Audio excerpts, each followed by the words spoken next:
पुरानी हवेली और नेक चुड़ैल। एक तवील पुरअसरार कहानी। एक दूर दराज गांव के किनारे पर एक पुरानी हवेली खंडहर बनी खड़ी थी। लोग उसे चुड़ैल वाली हवेली कहते थे, क्योंकि सदियों से वहां किसी नादीदा हस्ती के साए का जिक्र होता आया था। वो वीरान इमारत, दरख्तों से छिपी, वक्त के जख्मों से भरी एक खौफनाक यादगार लगती थी। लेकिन उस हवेली में एक चुड़ैल थी, और वो बाकी चुड़ैलों से मुख्तलिफ थी। वो नेक थी, इबादत गुजार, इंसानों से नफरत नहीं बल्कि हमदर्दी रखती थी। एक दिन शहर से एक गरीब मगर बाहिम्मत नौजवान फराज अपनी बीवी सारा और 3 बच्चों के साथ गांव वापस आया। वो बेघर थे और फराज को मालूम हुआ कि वो पुरानी हवेली आज भी खाली है। सबने उसे मना किया, मगर उसने कहा, मैं किसी को नुकसान नहीं देता। अगर वहां कोई है भी तो शायद वो भी मेरी तरह अकेला हो। पहली रात हवेली में अजीब हवा का गुजर हुआ। दरवाजे खुद से हिले, खिड़कियां बजने लगीं। सारा ने कहा, ये जगह कुछ बोलती है।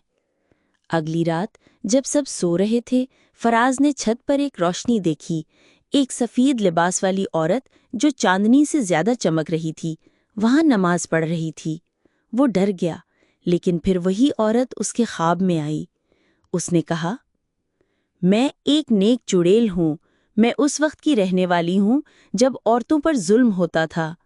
मुझे बेगुनाह मार दिया गया और मेरी रूह यहाँ कैद हुई, मगर मैंने बदी को नहीं अपनाया। मैं नेकी। रफ्ता रफ्ता अजीब वाक़यात होने लगे। बच्चों के खिलौने खुद ठीक हो जाते, बीमार जल्दी ठीक हो जाते और हवेली में खुशबू फैल जाती। सारा ने फराज से कहा, ये जगह खौफनाक नहीं, महफूज लगती है, जैसे कोई हमें दुआओं में लपेटे बैठा हो। चुड़ैल ने एक दिन ख्वाब में कहा, तुम दोनों नेक दिल हो, मैं तुम्हारी हिफाजत करूंगी, लेकिन वादा करो कि इस हवेली को आबाद रखोगे और लोगों से नेकी करते। कई साल बाद वही नेक चुड़ैल एक आखिरी बार नजर आई। उसने कहा, अब मेरी नजात का वक्त है। मेरा वादा पूरा हुआ। तुमने हवेली को रोशनी बख्शी। उस रात के बाद वो रोशनी, वो रूहानी सुकून गायब हो गया।